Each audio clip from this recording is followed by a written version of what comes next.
Hello, welcome everybody to Spin Legal. It is October 28th, last week in October, episode 89 between Angela and myself, and this is the fourth show of which we've had Justin. Welcome, Justin. Yes. And we're going to be talking tonight about Indigenous education. So welcome, Justin. Yes, thank you, Peter, because education and Indigenous and Aboriginal are tied in very closely. Yeah. So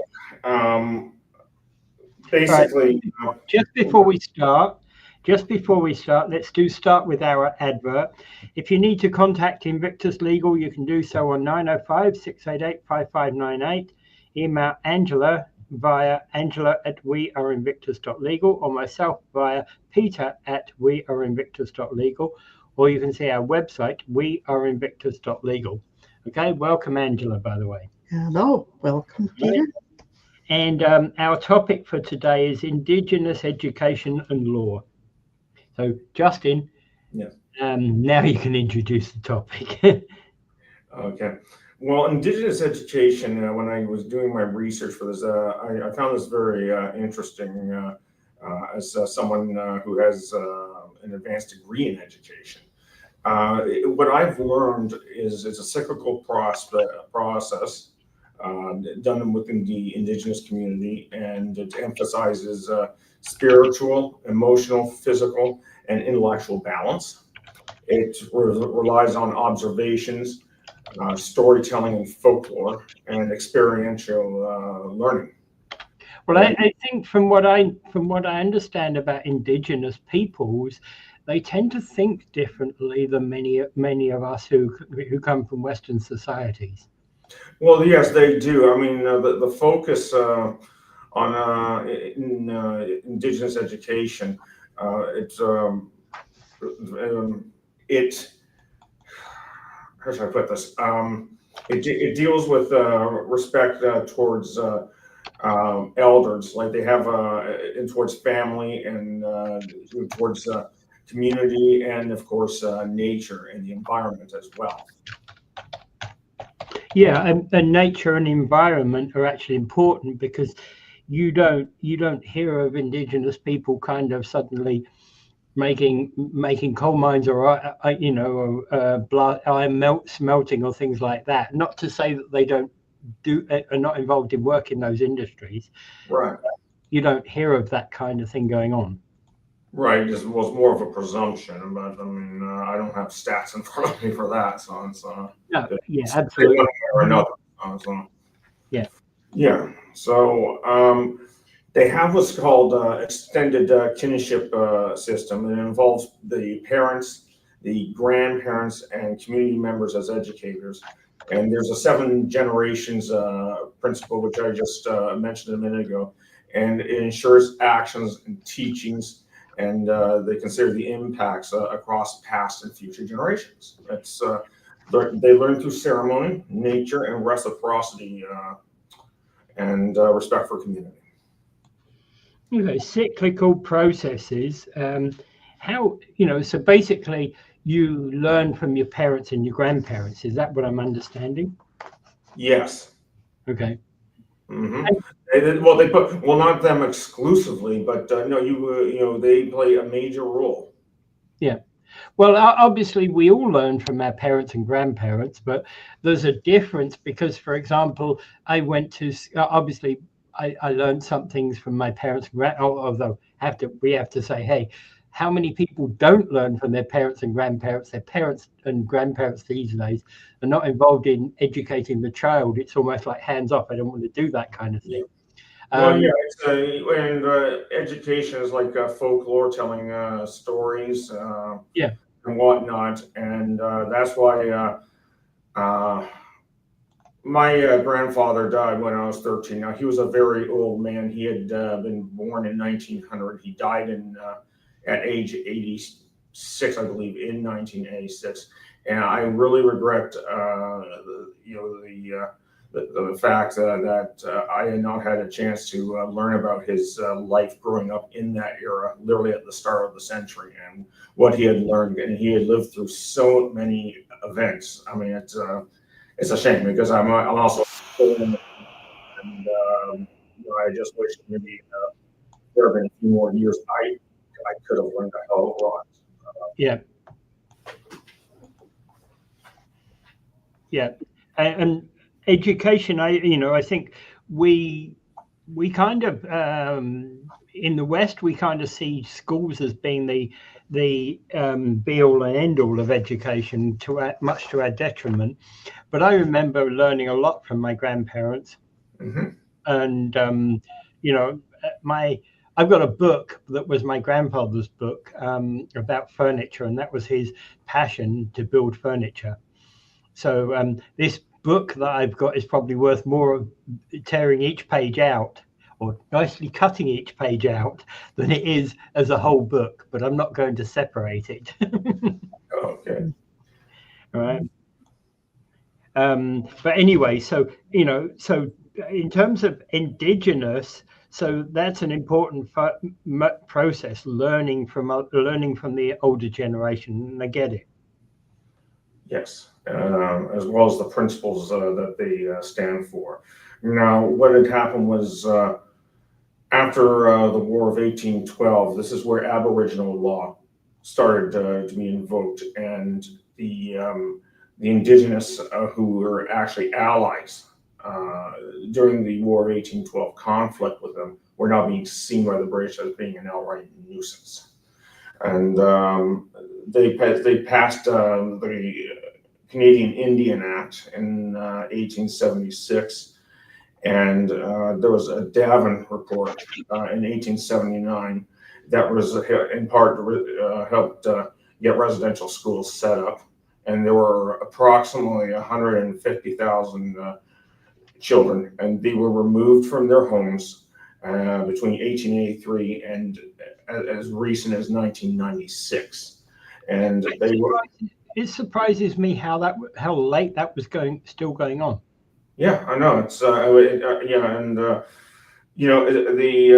what the deal was, the churches would operate these schools, the governments would fund them, and I should point out, like I know the Catholic Church has taken an enormous amount of heat for this, and justifiably so, but they are not the only ones who share guilt. There's the Anglican and Presbyterian and one or two other denominations. I believe evangelicals also had some schools. Probably, yes. Yeah. But again, okay, so tell us about that school system. Obviously, the idea was formed by Egerton Ryerson back in the 1800s, wasn't it?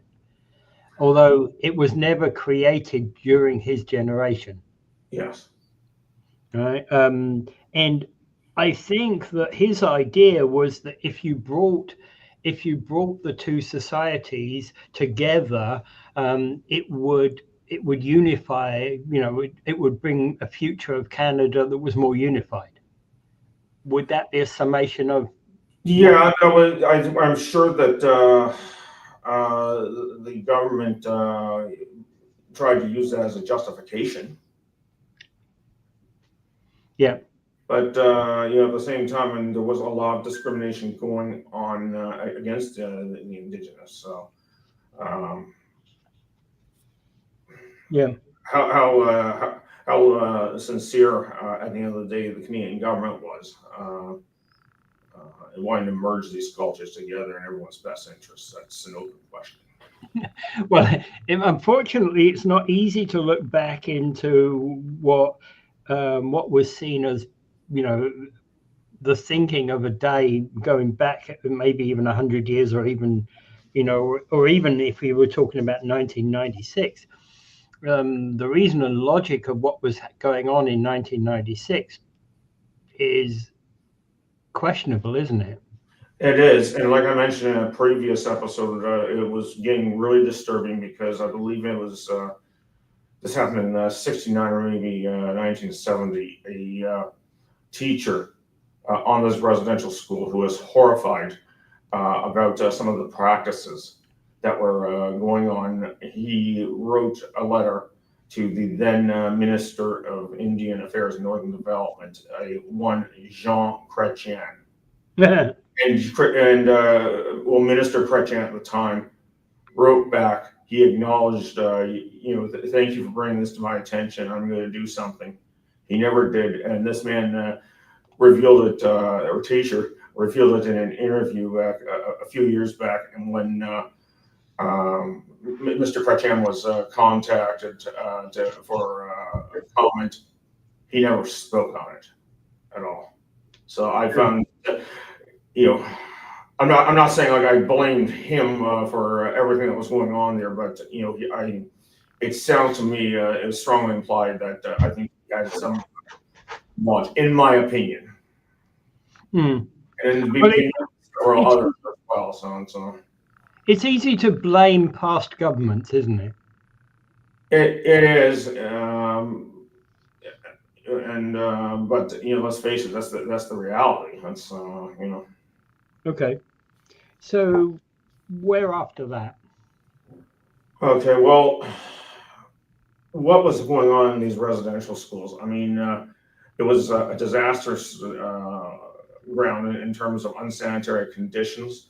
And as a result, there was overcrowding. This resulted in tuberculosis and starvation, and of course, physical and sexual abuse, and even death.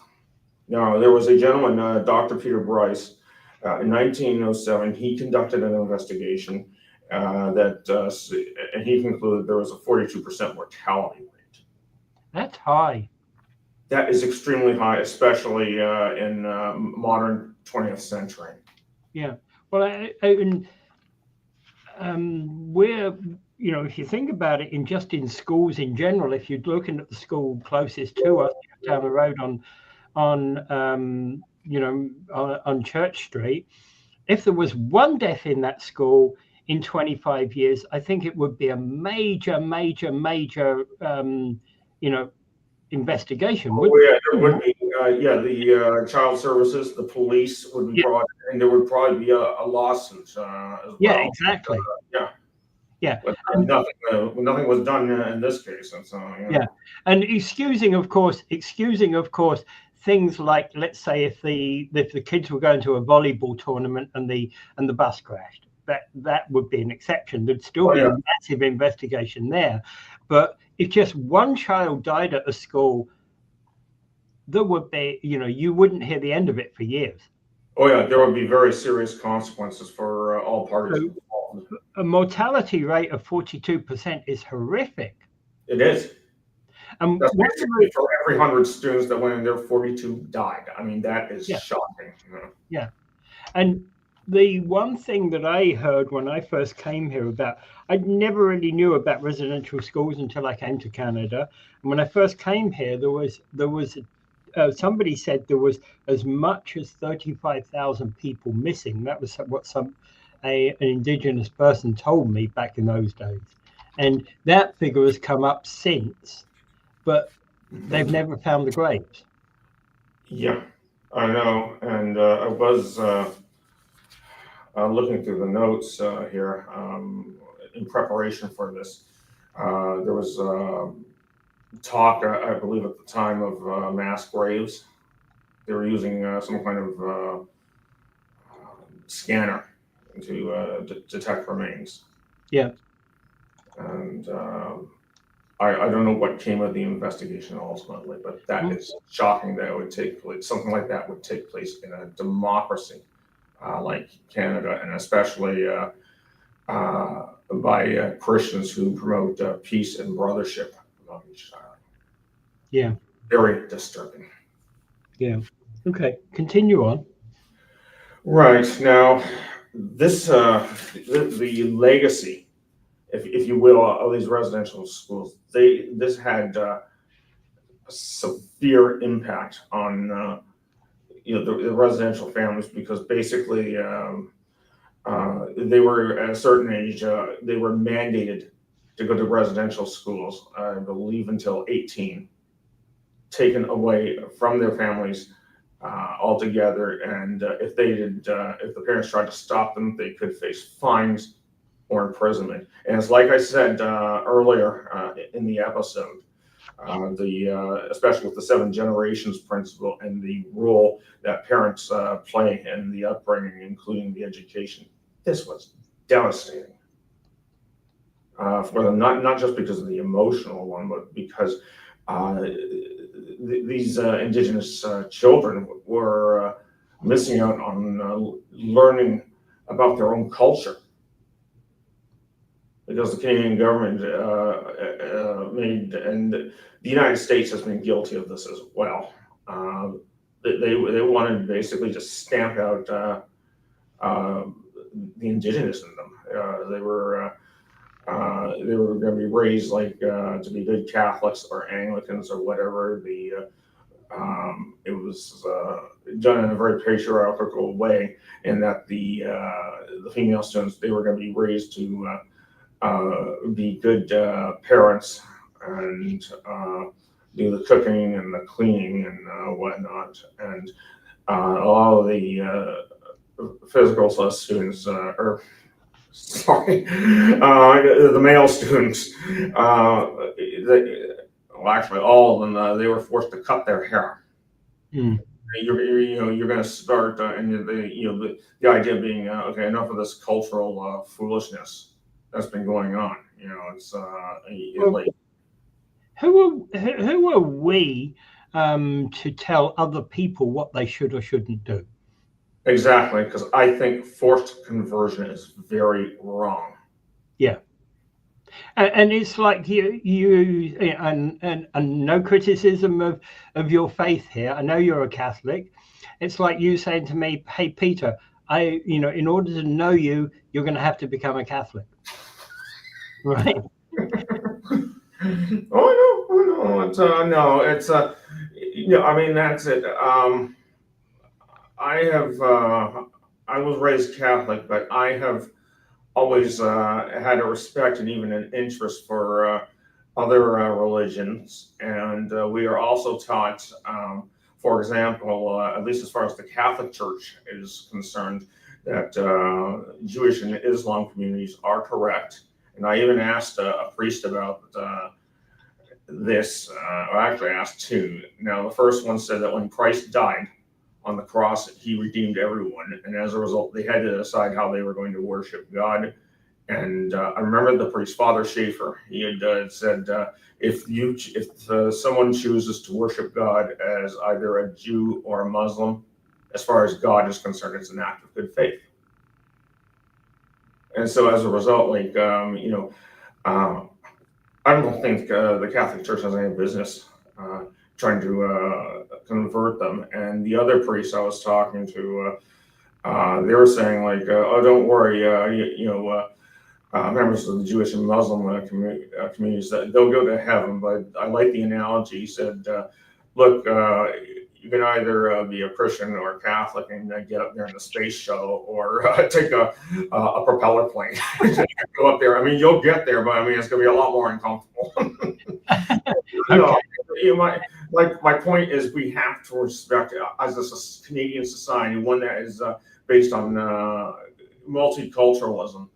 We have to respect everyone's beliefs and faiths, and I think it's wrong that the government and these denominations collaborated to basically decimate them. And I'll even from last episode, if anyone watches Star Trek: The Next Generation, as far as I'm concerned, they're behaving no differently than the Borg, whose ultimate purpose is to assimilate other cultures and get rid of them. Yeah. But there was actually one thought that I had, is I know a bit about Islam, and I did a bit of research into Islamic culture. And one of the things that Muhammad said about Jews and Christians is that they are people of the book, and as people of the book, they are, you accept them as part of the faith of Islam. You do, They're not haram. They're not they're not infidels. They should be treated with respect. Exactly, and that's why Christ he is respected by both Islam and Judaism. The Jewish community acknowledged that they consider him a rabbi. Yeah. And I believe the Islamic religion does that as well. They think that he played a very important role. In Islam, he was not son of God.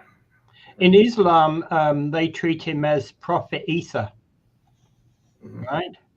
Now, the thing that bothers me about this, and I'm sure it also bothers you, is that a lot of what was done through the residential schools was replace indigenous systems with Western systems, like, for example, parenting models, love and that kind of thing, because suddenly the West is imposing, or the government is imposing on indigenous families how to do all of that kind of stuff. Yeah, and it would be no better, say, like the situation where members of the indigenous community burst in and said, okay, every non-indigenous is going to conform to our way of life now, and education is, Western education, those days are over. And you're going to learn the same way we do, and you're going to adopt those beliefs. Again, now they're imposing educational beliefs. And okay, I can understand the need, and that they do have to get some Western education if they want to be viable in the job market. But I really don't see why they cannot be why both cannot be compatible and complement each other to a certain extent. Yeah, and obviously, if you're going to become a plumber, you have to go to plumbing school, right? Mm-hmm. Or same if you wanted to be a lawyer or a doctor or an engineer or whatever. And just there's a certain level of education that the society demands of people who do specialist jobs like that. And the point being is that is the same whether you're a member of the indigenous community or whether you're a member of the Western, the English community, as I believe they name it. Well, yes, yeah, and again, as an educator, I think that both forms of education can exist, and I think in some ways they even complement each other. They should not, there's no reason why one should have to dominate or get rid of the other. I mean, I think it's quite foolish, actually, because you're closing yourself off to other ways of thinking and of learning as well. And I think that's very wrong and very closed-minded. Yeah. And obviously with certain things like trades and that sort of thing, also you would have membership of things like trade unions, right? Yes. And say what you may about those, they bring along with them certain rights and responsibilities. They do. And it's interesting you mentioned that. I took an environmental policy management course about 30 years ago at Brock, and I was doing some reading for in preparation for a seminar, and it turned out what had happened was there was this business that were going in, and they were going to be their goal, and they made no bones about, they were going to be cutting down a number of the trees in some community in British Columbia.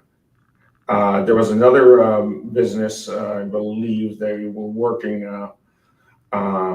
They were in competition, and they were afraid like this could damage us, particularly the Indigenous community was upset because this could affect with their way of life, especially with hunting and fishing, and of course the environmentalists were upset because the damage this could do if they started cutting down the trees en masse. So what they did, in what I call like the unholy alliance,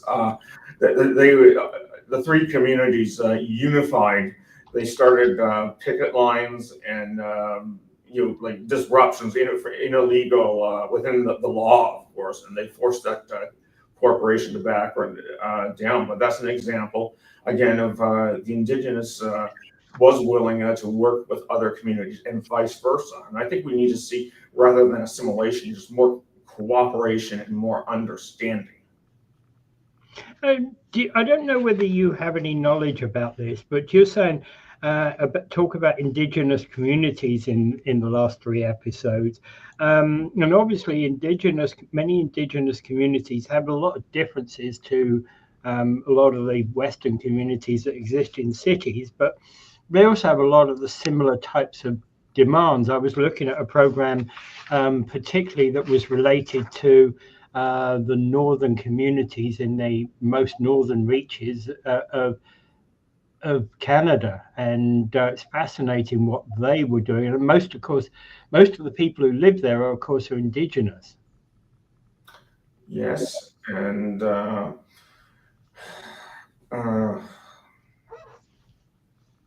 it's funny because in my research for, I think, one of the previous episodes here, they have amongst the Indigenous community, they're making they've helped do outreach to Indigenous who are living in urban areas. Yeah. So they don't have to necessarily lose their culture. Well, the interesting thing is they run, all manners of stuff that any modern city would run. They were like radio stations, taxi services, trucking companies, international shipping. They've even got one that actually has got a cannery and a frozen fish store. Does canning of frozen fish. Excuse me, I apologize. Words of the wise, ladies and gentlemen, don't forget to mute your cell phone before an interview. Yeah. Yeah. So, there you go. And at least from that aspect. Yeah. Okay. So moving on. Resistance, truth, and reconciliation. Yes. No, what had happened was as things were progressing in the 20th century, more of these reports and allegations of physical and sexual abuse were being reported in Canada, and maybe to a lesser extent in the U.S., but it was starting to happen now. Phil Fontaine, he is a former chief of the Assembly of First Nations. He had gone on record publicly and talked about how he was raised at a residential school and had been abused as well. And what had happened was this in part, and to Mr. Fontaine's credit, it led to the leading of the Royal Commission on Aboriginal Peoples. That was formed in 1996, and it also led to the Indian Residential School Settlements Reconciliation Commission back in 2008. And there were the commission. They made 94 recommendations at the end of the day, and it was shared. The intent was that reconciliation was to be a shared responsibility of past wrongs, and try to restore Indigenous self-determination and in the process rebuild their culture. And I should point out, despite the government's attempts, they still managed to maintain their cultures secretly, even though you could, if you had been caught engaging in a potlatch back in the middle 20th century, you could that was prosecuted. You can be prosecuted under the criminal code, and you could be jailed. I mean, that's what kind of laws and how immoral was that? Laws like that were just asinine. I may not know what one of those is, but I don't have to know in order to know that banning it is wrong. That's right. Right. Mm-hmm. That's the way is morally wrong as far as I'm concerned. It's, and that's the way I look at a lot of things in life, is that I don't have to know what other people from other parts of the world do, that in order to know that if we make opposition to it, or we say that, well, you can't even be here because you come from Borneo or something like that, well, that is wrong. And you're not allowed to make Borneo pie. Just, I don't even know there is such a thing, but you get what I'm saying. The concept is that something strange, we can't ban something strange just because it offends us. exactly. Just it's like I think Adam Clayton Powell. He was an African American politician representing New York. It was a bit controversial during his tenure, but he made an interesting quote, and I'm going to paraphrase it here. He said,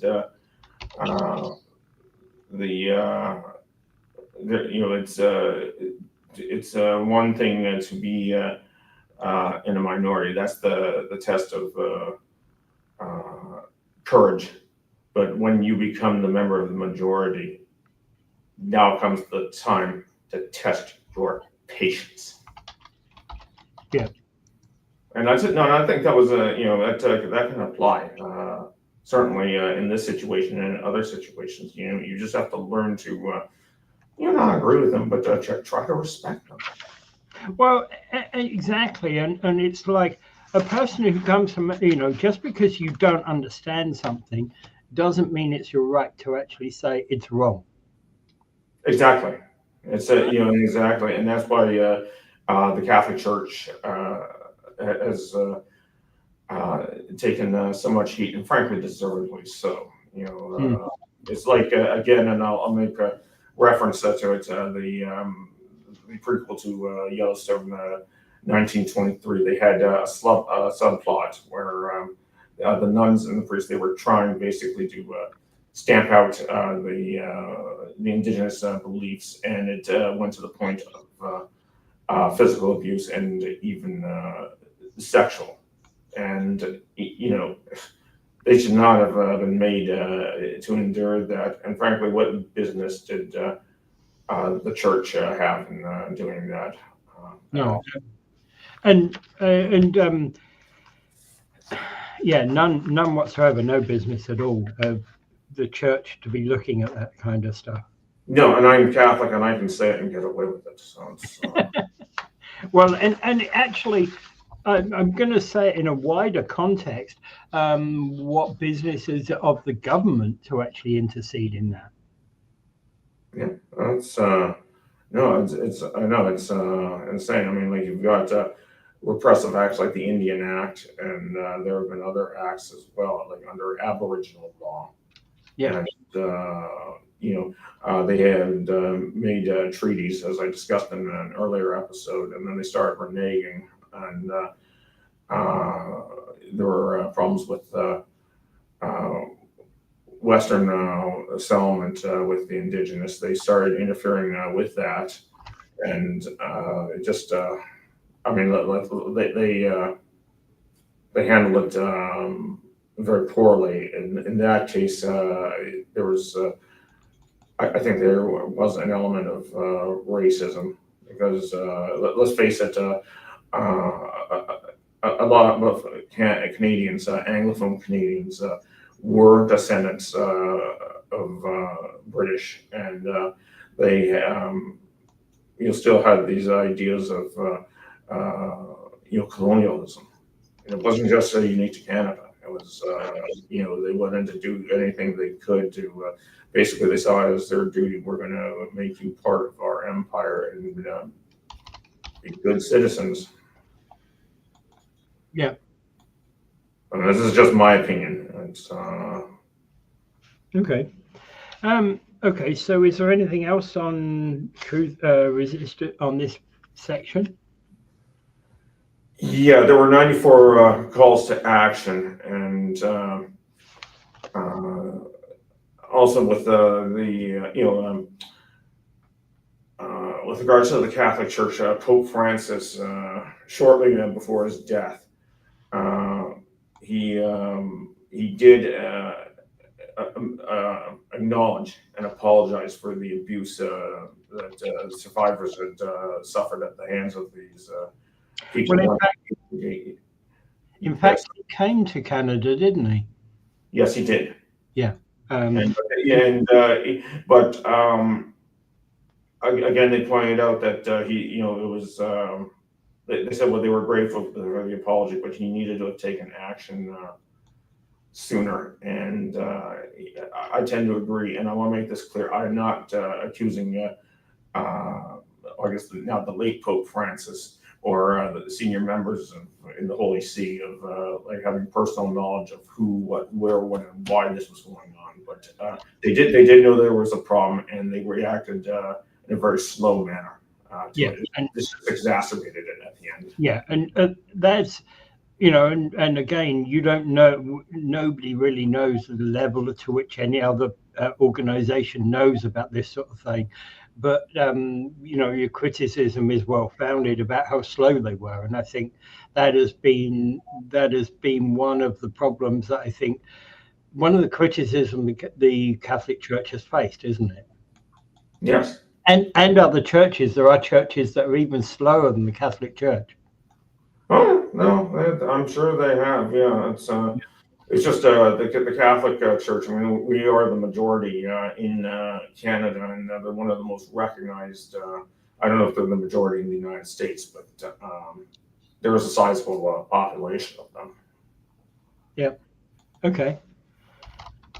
I also feel a bit of anti-Catholic animus in certain quarters in the media, but that's for a separate episode. Yeah. Okay. All right. And okay. Sorry, the last item that was on your list was continuing challenges and hope. Yeah, there were only 3 of the recommendations that the commission made were implemented, and the 60s scoops where they would just go and take children forcibly away from their homes and dump them in these residential schools. It was something that was very wrong, to say the least. Because as I alluded to earlier, you were not only aiding and abetting and destroying a culture, but I mean, who has the right to? Which government, I should say, has any right to say, okay, we're taking you away, your children away, and we're putting them in a residential school, and you get no say whatsoever. I mean, that's. Well, actually, and I also have to say that from what I said, you said there were 94 calls to action. Yep, and only 3 were implemented. 3. Okay, so there are still 91 calls to action that are still unchanged. Yeah, and understand, and this is kind of broaching more on politics. I mean, yeah, this is it also has a huge impact on law. But when you get recommendations from commissions, I mean, it's very rarely you're going to see every single one of them enacted. But I think that they could have taken a lot more aggressive action and maybe pass a lot more. I mean, I wouldn't expect them or any government to implement all 94 at the end of the day. It may have been impossible, but it's just been impossible for other reasons, bureaucratically and legally, maybe even constitutionally. But well, and without knowing all the 94, some of those calls to action may well not be things that government can do things about. That's it. Yeah, that's exactly what I'm saying. Yeah, some of them they couldn't do it. I mean, they could have. There were actions they could have taken on the other recommendations. Yeah. Okay. Any thoughts or additions, Angela? Well, it just basically looks like when they did this, they said, yes, we screwed up. Then we did something wrong. But yeah, let's apologize. But we're not getting anywhere with this. I think that they should have gone. They've taken too long to go not far enough. Yeah, no, they have, and Yeah. I think And I think people who are suffering from the residential schools, I've got a book by a guy named Bud Whiteeye, and he's written about his own experiences in residential schools. And it was horrible. A lot of sexual and physical abuse taking place. A lot of, he always heard people screaming and people hiding. They wouldn't say anything. Yeah, did you realize, and I was actually quite shocked, in one of these residential schools, they found an electric chair in the basement that they were using to punish students who were misbehaving. Oh God, things like that. Okay, and that's disturbing, of course, because if you wind the clock back to the 1950s, one of the things that lunatic asylums, for want of a better, mental institutions were doing was electric shock therapy, wasn't it? Oh, right. That happened, yeah, and even going back to the 1930s, and not only was Nazi Germany guilty of this, but so were Canada and the United States. Forced sterilization of women if they were regarded as mentally ill or whatnot. And there's still some of that that happened more recently too. Well, there's been, yeah. And the thing is, this is also being challenged in a way because the last residential school closed in the 90s. That's right, 1996 to be exact. Well, so a lot of these things were happening, and people didn't know what was going on with them. They were just told that that you have some kind of thing. We have to go in and do an ablation, a uterine ablation or something. Then they find out they don't have any uterus when they went in to see a doctor later on and find out why they couldn't have any children. Yeah. So there's just a lot of that kind of stuff going on. It was just like it was through the disabled too as well, people with disabilities. Okay, so Indigenous people with disabilities. Well, I've also heard that the same thing applied to people who were women who were on labor disputes and things like that, where who were radicalized women who were found not to be able to have children as well. Yeah, there was some of that too, and like there was some research done into that historically, because this was done where there is a whole lot of stuff. People have to come out and talk about this. It has to be presented to the open. Yeah. Okay. This is one of the things that we don't have. We as a country, we have to acknowledge both the good and the things that have happened historically, as well as its dark elements. If anyone is going to learn anything, in terms of posterity, so. Yeah, because this is really important to start looking at why this is taking place. And I think what we need to do is that there has to be a lot of healing. There's people around now who've been in the residential schools or in the 60s scoop and other types of things. I used to employ one of them who was in a 60s scoop. And the things that she talked to me about were very sad, very despairing. Yeah. Okay? But she had to go and be raised by a white family and try to get her. Exactly like this girl in 1923, and I thought it was heartbreaking because before she escaped, there was one nun who had beat up on her quite regularly and viciously because she was using her heretic language, English, and another one went and outright raped her. And before she left, and I actually found this very sad. She murdered both of them, and she tortured both of them as well. And I thought that was so. Like, I understand why she did it, and those two characters are the one-way ticket to hell, to be certain. But it's so sad. She had to have been 13, maybe 14, and she had already started to not only suffer abuse, she was starting to learn hate. Yeah, that's disgusting because, in fact, and even though one can understand why why she may have hate against a particular segment of society, it also that tends to also come out in a more criminal sense as well, doesn't it? It does. Now, in her case, okay, she probably just didn't have a choice, and they sent the school led by the priest there who was running it. They sent a posse out to get her, and she was forced to kill a few other people as well. I mean, this was so sad that this young girl was forced to take such extreme measures at such a young age. I mean, and that will, and in addition to the abuse she suffered out there, and I'm sure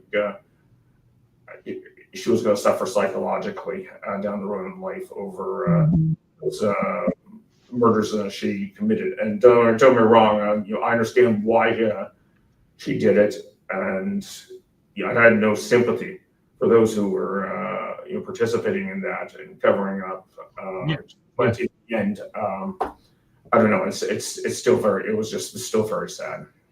Yeah. Okay, so one final question. What's the future in relation to Indigenous law? Future, it's ongoing. Just as any other legal system, like common law or code civil that's used in Quebec. And it's like I said in the last episode, when I've been doing some research, and again, this is not going to happen probably in our lifetimes, but maybe posterity will see to it. Just as what the Supreme Court is, they usually have one judge from each province, but in Quebec, because they use Code Civil, they have to have three to form a special committee on there. Otherwise, it would just be one judge imposing everything on Code Civil. That would be kind of unfair. I have a feeling, as Indigenous law and Aboriginal law, for that matter, is that if it continues to emerge and grow and there's more acceptance, we could see the time where they will assign 3 members of the legal Indigenous community to sit on the courts as well to interpret Indigenous and Aboriginal law. Yeah, we talked about that one the other day. That's an interesting idea. And I think right now what we have to do is we have to look at what the future of this would be, what we need to do to protect the culture that each of these bands adhere to work with them. And I see it already in our court system where they're doing Indigenous courts. Principle, various things where they're trying to, like, I don't know if it undoes all these years of damage, but at least we're trying to see if this can at least make things a little bit better as they go now.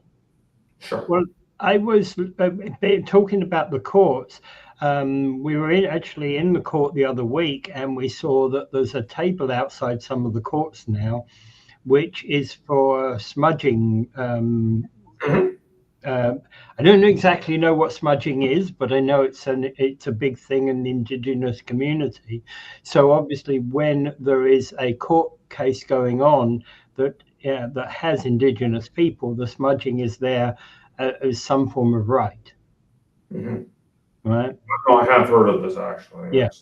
And there's now an impact in many courts. They're actually doing that. And there was when we were in a remote court another time, there was actually the small claims court was being used that particular day for an Indigenous issue. So we were actually in the criminal court doing a small claims matter. But yeah, that was interesting because I did a smudging ceremony one time with a group of people in Toronto, and I thought that was interesting. Yeah, and it's very, very much, and there's singing songs and there's drumming circles I've also participated in. This is actually quite interesting because it talks about things, and this is how they talk about their history and how they pass down things. Yeah. That's right, and that's why I find Indigenous law interesting because of the various sources they had. Not only the Great Peace, which is the Constitution they had, and it was eventually written by I believe the Iroquois Confederacy, and that was used. A lot of elements that were borrowed to be used by the U.S. Constitution eventually. Thing that they use oral history plays a huge role, and folklore. It's are allowed in. Okay. I think we've kind of come to the end of this particular episode, and leaves me to actually say, if you need to contact us at Invictus Legal LLP, you can do so at we are invictus.legal, or you can contact us on the phone, which is 905-688-5598. Email Angela via angela@weareinvictus.legal, or me via the email at peter@weareinvictus.legal. And it leaves Angela for this final remark. Yeah, if what you heard today on Spin Legal, whether in this show or others in the series, is not legal advice. If you need legal advice, then please contact a paralegal or a lawyer. And just to also let you know, next week's episode is going to be about hunting and gaming offences. Hunting and gaming offences. Yeah. Woo! Sorry, but next week's episode is not next week. No. I'm in court. We're in court. Yeah. Okay. I hope not for the wrong reasons. No. Well, I got a labor case. She's planning to murder me. That's what it is, and she'll be in court after that. I'll face it, Peter. Oh my God! Really? You know that? Face it, Peter. You've been asking for it for a long time, so. As you can tell, ladies and gentlemen, we don't here at Invictus, we don't take ourselves too seriously, but yeah, we have to have a good, fun place to work. Yeah, but we do take our work and our clients very seriously. Absolutely. All right. So thank you everybody for being part of this, and we're going to actually put some of these into our website, so you can continue to see these after the next few weeks. Okay. So thank you everybody for being here, and look out on the website for future Indigenous materials. Okay. Wilson, thank you for having me. Yep. And I would really like to thank Justin for doing all his research and doing the last 4 sessions with us. I really feel that there's a lot of research put into it, and I look forward to working with you on any future things that you want to do in this area of law. Okay. Well, thank you again. Thank you, Angela. Thank you, Peter, for having me. And I would just like to say that I've my knowledge not only of Indigenous law, but I've developed an understanding of Indigenous culture and history as well.